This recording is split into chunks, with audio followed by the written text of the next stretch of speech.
Halo, salam sejahtera bagi kita semua. Kami dari kelompok 4 akan mempresentasikan tugas lanjutan dari life cycle analysis kami, yaitu aspek dan dampak lingkungan bata merah. Anggota dari kelompok 4 yaitu terdiri dari Jonathan Galbas Sibarani, yaitu F4401221061, dan juga Satrio Walyojati F4401221063, juga Vianda Kamila F4401221077. Nah, dalam pembuatan bata merah, terdapat beberapa kegiatan, yaitu yang pertama adalah proses pengambilan tanah liat. Yang kedua, produksi tanah liat menjadi bata merah. Dan yang ketiga adalah proses pengangkutan bata merah yang telah diproduksi. Apa itu aspek lingkungan? Mari kita lihat. Aspek lingkungan yaitu dapat kita lihat dari beberapa poin, yaitu yang pertama adalah terbentuknya banyak lubang bekas galian. Tentunya kita tahu ketika kita sedang mengeksplorasi tanah liat untuk dijadikan bata merah, kita akan melakukan penggalian secara besar-besaran. Dan oleh karena itu akan terbentuk begitu banyak lubang bekas galian setelah selesai proses eksplorasi dari tanah liat itu sendiri. Yang kedua yaitu terbentuknya air limbah yang mengandung polutan. Setelah proses produksi, maka kubangan-kubangan dari lubang-lubang bekas galian akan terisi oleh air.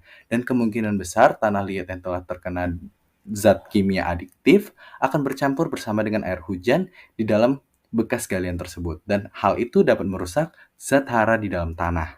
Yang ketiga adalah terbentuknya polusi udara dan suara. Tentunya proses produksi dari bata merah akan menimbulkan begitu banyak suara dan polusi. Nah, yang selanjutnya adalah dampak lingkungan yang akan dijelaskan oleh Vianda Kamila. Pada dampak lingkungan yang pertama, ada terbentuknya lubang bekas galian. Yang pertama ada erosi tanah. Galian tanah liat dapat mengganggu vegetasi dan lapisan tanah yang sudah ada, sehingga dapat meningkatkan risiko erosi tanah. Erosi tanah dapat menyebabkan hilangnya lapisan tanah subur dan dapat mengganggu aliran sungai atau saluran air di sekitarnya. Erosi dapat menyebabkan hilangnya lapisan tanah subur yang mengandung nutrisi penting untuk tanaman. Ini dapat mengurangi potensi pertanian atau rehabilitas lahan setelah penggalian selesai. Partikel-partikel tanah yang terbawa oleh aliran air erosi dapat mencemari saluran air dan sumber air lainnya dengan sedimen. Hal ini dapat merusak ekosistem perairan termasuk mengurangi kualitas air. Yang kedua ada perubahan lanskap. Pembuatan lubang galian dapat merubah lanskap alami dan menurunkan estetika daerah tersebut. Ini dapat memiliki dampak pada ekowisata dan keindahan lingkungan. Beberapa bekas galian bisa mengisi dengan genangan air. Meskipun ini bisa menjadi habitat bagi beberapa spesies, itu juga bisa mengubah lanskap dan mengganggu penggunaan lahan yang ada. Ketiga ada hilangnya habitat alam. Galian dapat menghilangkan atau merusak habitat alami bagi flora dan fauna setempat. Hal ini dapat mengakibatkan gangguan ekosistem dan berpotensi mengancam spesies-spesies yang tinggal di daerah tersebut. Yang keempat ada air tanah. Galian dapat mempengaruhi kualitas air tanah di sekitarnya. Pengeboran yang tidak terkendali dan pengelolaan air yang buruk dapat menyebabkan penurunan kualitas air dan bahkan mencemar air tanah dengan zat-zat berbahaya. Dan terakhir ada pengaruh pada masyarakat. Pembuatan lubang galian juga dapat mengaruhi masyarakat setempat. Galian dapat menimbulkan gangguan kehidupan sehari-hari seperti debu yang terbang, kebisingan, dan bahkan masalah kesehatan jika terdapat debu berbahaya di udara.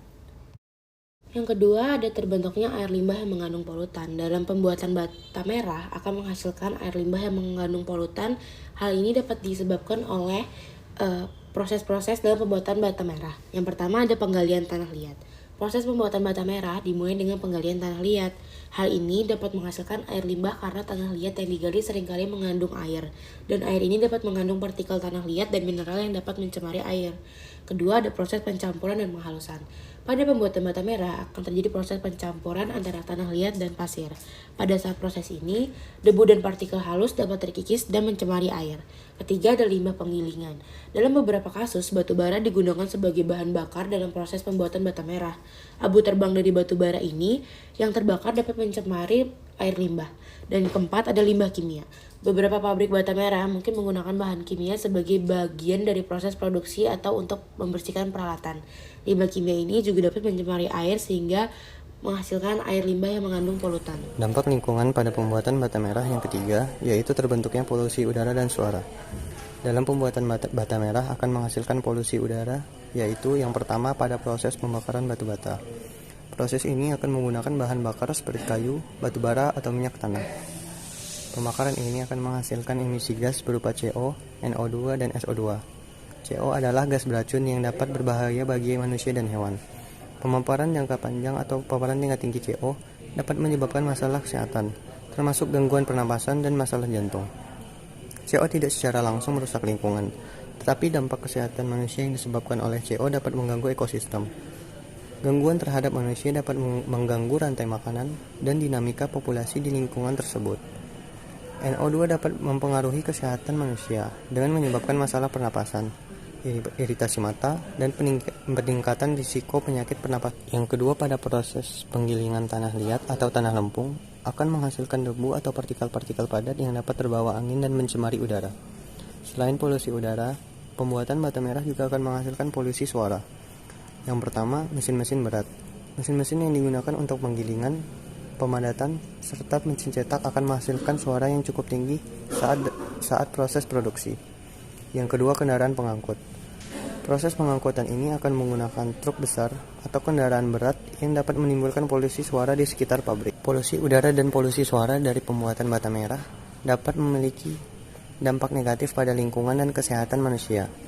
Oleh karena itu, penting untuk menerapkan teknologi dan praktik-praktik terbaru untuk mengurangi emisi polutan udara dan mengontrol polusi suara dalam industri ini. Berikut disajikan data emisi gas pada proses pembuatan batu bata. Berikut juga disajikan data kebisingan pada proses pembuatan batu bata. Sekian dari kelompok kami. Apabila ada kesalahan mohon dimaafkan. Assalamualaikum warahmatullahi wabarakatuh.